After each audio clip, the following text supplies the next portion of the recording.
programa Eclésia voltou, nós estamos falando sobre as indulgências plenárias. O Padre Guido colaborou, esclarecendo diversas questões sobre as indulgências e as confissões, para que nós não confundimos uma com a outra ou achemos que uma é mais importante que a outra. Mas o Padre deixou bem claro, não é, Padre Guido, que a confissão é indispensável, é um sacramento que todos nós merecemos receber e a Igreja também está disposta a nos oferecer, para que cada um de nós entre em sintonia maior consigo mesmo, em primeiro lugar, com Deus e com os nossos irmãos, com as pessoas que convivem conosco. Vocês que estão em casa acompanhando o programa Eclésia, escrevam para nós, ou também entre rs21.com.br, é o nosso portal. Você pode assistir o programa Eclésia ao vivo no portal, ou também ir em Eclésia e ver os vídeos nossos, todos os programas que nós já realizamos.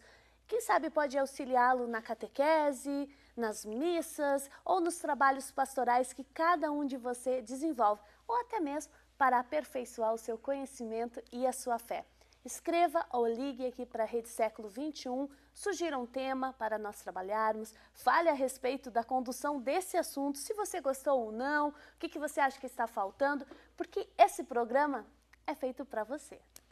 Padre, o Papa Emérito Bento XVI estipulou algumas condições, não sei se essa é a melhor palavra, para nós recebermos as indulgências, especialmente pelo ano da fé que nós estamos vivendo, iniciou em 2012 e termina agora a metade de 2013.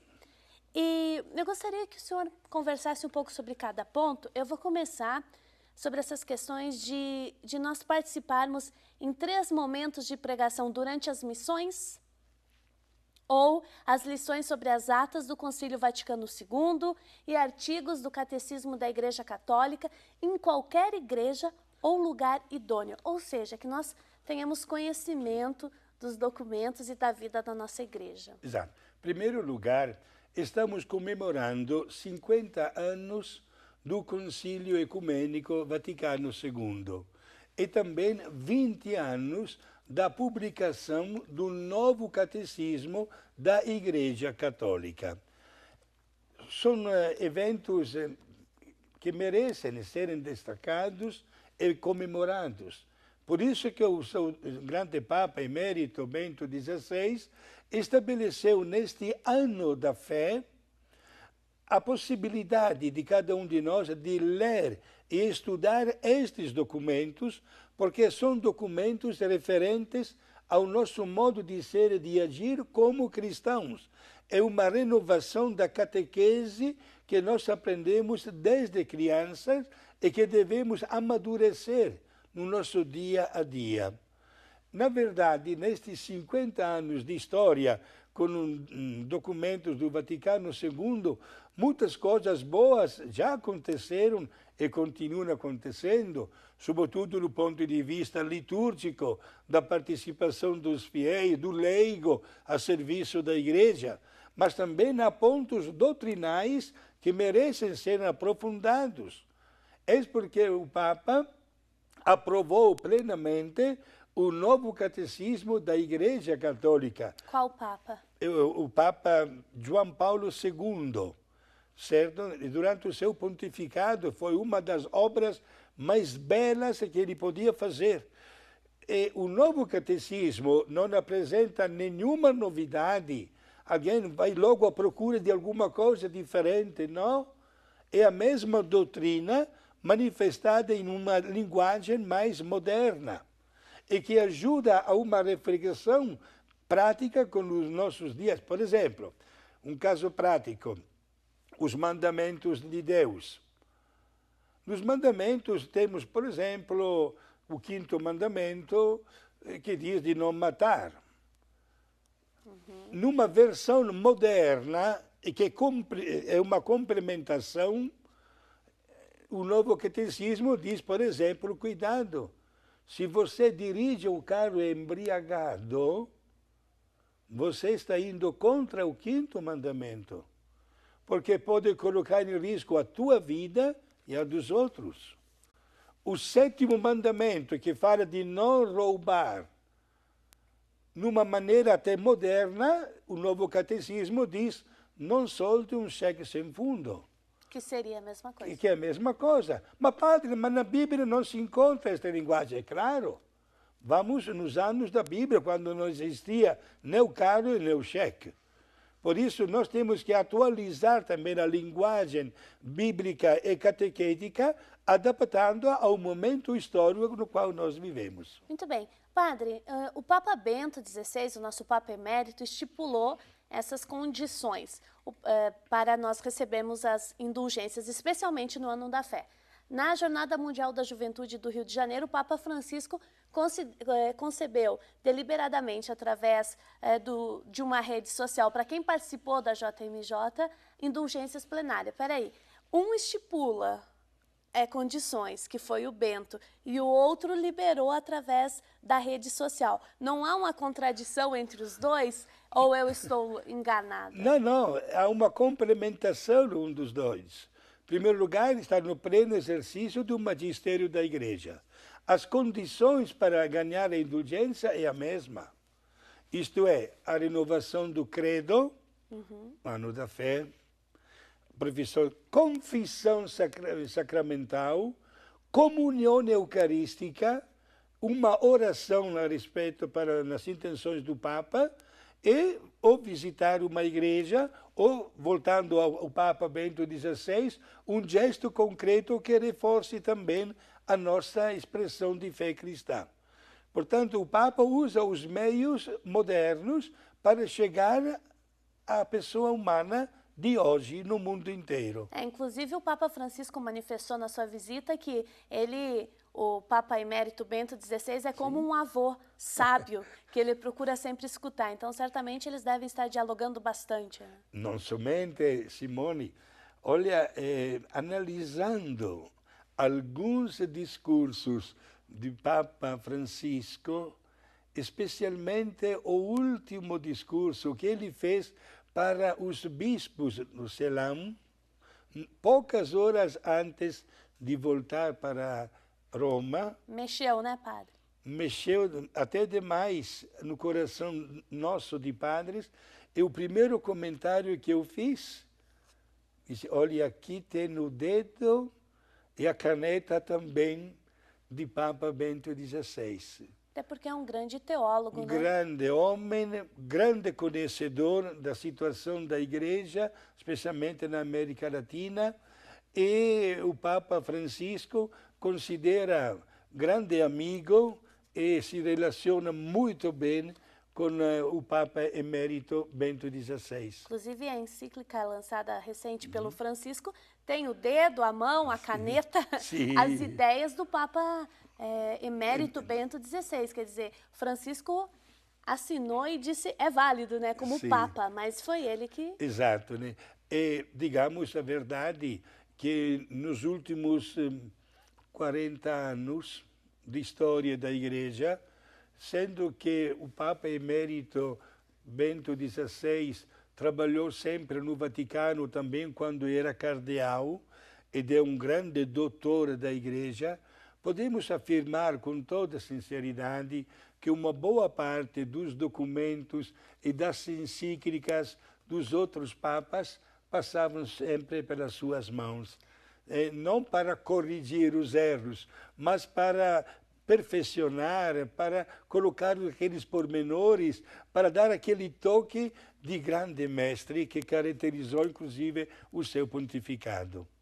Inclusive, por exemplo, o documento de Aparecida tem a mão do Papa Francisco como cardeal, quer dizer, a Igreja jamais quebraria a relação de um Papa com o outro, eles se complementam, e as contribuições do Bento XVI são enormes. E eu quero acreditar, e acho que é real, padre, que agora que ele é emérito, certamente ele está também se dedicando mais a uma reflexão aprofundada, a escritos, porque ele tem mais tempo para isso, já que o Papa Francisco assumiu a Igreja, né? O estilo de vida dele agora virou mais contemplativo, de oração e de adoração para o bem da Igreja, mas continua recebendo muitas visitas, continua dando aqueles bons aconselhamentos, orientando tantas pessoas, também teólogos, etc. Sabe, quando a senhora toca neste assunto, eu me sinto um pouquinho mais emocionado, porque sou aluno dele. Claro. Foi o meu professor, Bento XVI, quando fiz o doutorado em Bíblia. Foi o meu professor de uma disciplina chamada patrística. Isto é o estudo dos escritos dos primeiros padres no primeiro século da Igreja.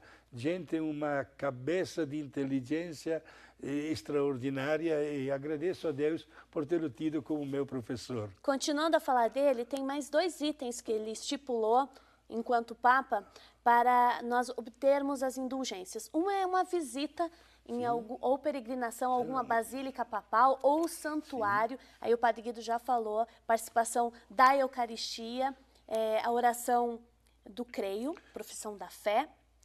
E também invocação à Virgem Maria, aos santos apóstolos e patrono. Eu vou continuar outra para o senhor falar das 2 juntos. Sim. Bom, e a outra também diz participar num lugar sagrado, numa solene Eucaristia. E renovar as promessas batismais. Então, essas são algumas orientações. Padre, num resumo geral dessas questões, o que nos interpela concretamente essas não digo obrigações, mas esses elementos que o Papa estipulou? Sim, são os vários itens necessários para ganhar ou lucrar a indulgência. Um pormenor que merece ser destacado: na semana, nos primeiros 8 dias do mês de novembro, dedicado aos fiéis falecidos, se ganha a indulgência visitando os cemitérios também. O cemitério é um lugar sagrado, e visitando o cemitério, quem não pode vai na igreja, mas a igreja dá esta indulgência para as pessoas que marcarem a sua presença. Não se trata só de depositar uma flor ou acender uma vela, né, ou fazer uma limpeza no túmulo, mas uma oração pelas almas no lugar sagrado. Estes itens são necessários. Veja, meus amigos telespectadores, que não comportam grandes sacrifícios, grandes renúncias. Vamos sempre na igreja.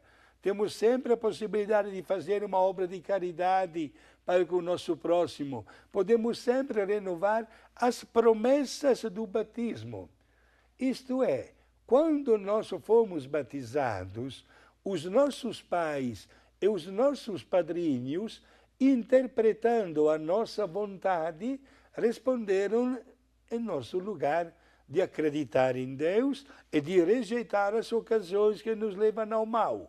Agora cabe a cada um de nós, com a sua mesma voz, mas sobretudo com a sua mesma vontade, fazer esta renovação das promessas feitas no batismo. E as promessas batismais são exatamente a expressão do nosso credo. Padre, tudo isso é uma maneira de nós nos aprofundarmos mais nas questões da fé, mas também de amadurecer como cristão, como homem e mulher inseridos no mundo, né? Sim, e devemos crescer como cristãos. As ocasiões, Simone, não faltam, porque vivemos num mundo onde as oportunidades, especialmente na nossa vivência sacramental, estão na ordem do dia. Mesmo que a gente não pode ir numa igreja, porém, na sua casa, pode fazer as suas orações, pode consagrar o seu trabalho. Se uma pessoa está acamada, pode oferecer o seu sofrimento como um gesto concreto de amor para com Deus. Se uma pessoa é idosa e pode dar um bom aconselhamento, faça isso. Isto é, cada um de nós, conforme a sua idade, sexo, disponibilidade, profissão, se sente um instrumento nas mãos de Deus para fazer o bem ao nosso próximo. E é assim que nós diariamente ganhamos merecimentos. Aliás, esta sua pergunta me faz lembrar o discurso do Papa Francisco na Catedral de Rio de Janeiro aos argentinos, quando recomendou, numa linguagem muito clara, mas até correndo, falando em espanhol, recomendou a leitura do capítulo 25 de Mateus. Depois eu vou explicar. Muito bem. Padre, o nosso programa está encerrando, mas nós prometemos a quem nos acompanha, ao nosso público, realizar um programa especial para responder as questões, as perguntas de vocês, porque esse é um assunto que não se encerra. Nós também aqui temos inúmeras questões que não fizemos devido ao tempo. Então, nós pedimos que cada um de vocês enviem as suas perguntas ou alguma coisa que nós falamos aqui que não foi clara. Peçam esclarecimentos, porque nós vamos fazer um programa Eclésia especial no final do mês sobre esse assunto. O nosso e-mail, o nosso telefone estão na tela. Entre em contato, porque esse programa vai ser também um programa especial para cada um de vocês. Padre, nosso programa está encerrando. Rapidamente, resumido, eu tenho uma pergunta que eu não quero deixar para a próxima vez. Sim. Pessoas que usam medalhas, tercinhos no braço, símbolos que remetem à fé cristã, também vale uma indulgência? Também pode receber? Sim, não somente. Nossa Senhora falou, quem usa o escapulário, ou Nossa Senhora também da medalha milagrosa, ela vai dar grandes benefícios para as pessoas que a usam. Tercinhos. Sim, usar sempre um objeto religioso, porque, meus amigos, o objeto serve para renovar os nossos compromissos, a nossa fidelidade a Deus e a Maria, a nossa devoção religiosa. Está certo. E nós vamos pedir a intercessão a Deus do Padre Guido, a cada um de nós, sobretudo para que nós possamos crescer cada vez mais como seres humanos e como cristãos. Exato. Meus amigos, agradecemos a Deus por estes grandes benefícios que a Igreja nos concede através da indulgência. Qualquer coisa, fico sempre à vossa disposição. Recebo o meu abraço e, como sempre, a bênção de Deus Pai, Filho e Espírito Santo. Amém. Amém. Obrigada, Padre Guido. E a cada um de nós, não vamos esquecer que a nossa equipe, o Padre Guido, eu e você, nós somos a Igreja. Até o próximo programa.